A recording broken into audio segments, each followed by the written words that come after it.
नमस्कार, मैं हूं दिबांग।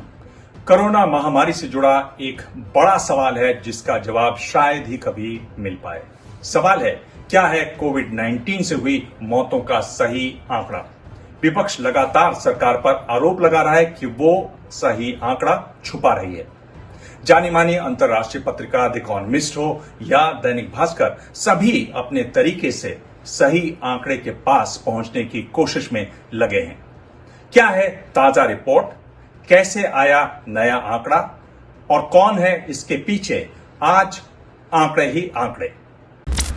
भारत में कोविड-19 से हुई मौतों पर एक चौंकाने वाला आंकड़ा सामने आया है। अनुमान है कि कुल मौतें सरकारी आंकड़े के 10 गुना ज्यादा तक हो सकती हैं। इस रिपोर्ट में बताया गया है कि जनवरी 2020 और जून 2021 के बीच देश में 30 से 47 लाख के बीच एक्सेस डेथ्स हुई। एक्सेस डेथ को समझेंगे आगे।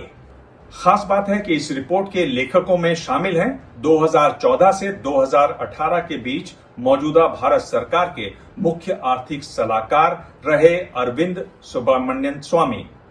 अमेरिकी study group centre of global development का दावा अब तक आए आंकड़ों में सबसे ज्यादा है। इसमें 3 अलग अलग जगहों से आंकड़े लिए गए हैं। यहां यह जानना जरूरी है कि एक्सेस डेथ क्या है और इसका हिसाब कैसे लगाया जाता है। एक्सेस डेथ एक निश्चित टाइम पीरियड में सामान्य से ज्यादा हुई मौतों को कहते हैं। सामान्य से अधिक हुई सभी मौतें कोविड से ही हों ये जरूरी नहीं, लेकिन बहुत बड़ी संख्या में ये मौतें कोविड से ही हुई होंगी।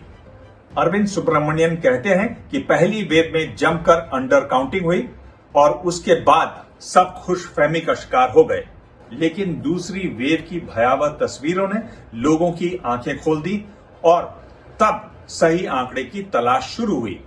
इसमें कई समाचार पत्रों ने सराहनीय काम किया और सरकारों को आंकड़े सही करने पर मजबूर किया।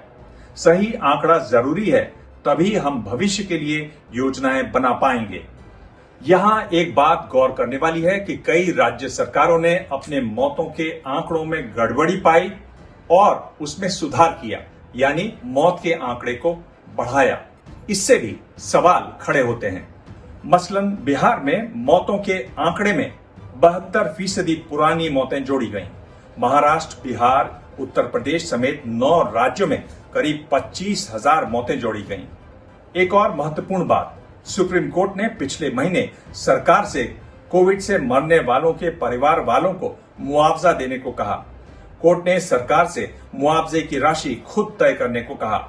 सबसे खास बात, कोर्ट ने कोविड-19 से मौत के डेथ सर्टिफिकेट को सही करने के लिए विस्तार से आदेश दिया।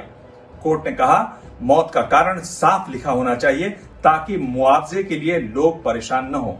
सुप्रीम कोर्ट के निर्देश के बाद जैसे जैसे परिजन मुआवजा लेने पहुंचेंगे, कुल मौतों का सही आंकड़ा सामने आएगा। भारत में कोविड-19 से हुई मौत के आंकड़ों पर 2 रिपोर्ट्स की दुनिया भर में चर्चा रही। पिछले महीने द इकोनॉमिस्ट ने बताया कि सरकारी आंकड़े के 5 से 7 गुना ज्यादा होगा असली आंकड़ा, और उससे पहले न्यूयॉर्क टाइम्स ने आंकड़ा बताया 6 लाख से 42 लाख के बीच मौतें। सरकार ने इन दोनों रिपोर्ट्स को खारिज किया।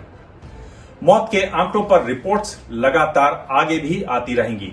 इस बारे में आप भी अपनी राय जरूर लिखें। मैं आपकी राय पढ़ता हूं, उसके जवाब देता हूं, वो भी देखिएगा। आप चाहें तो मुझे ट्वीट कर सकते हैं। मेरा हैंडल है @दिबांग, DIBANG। धन्यवाद।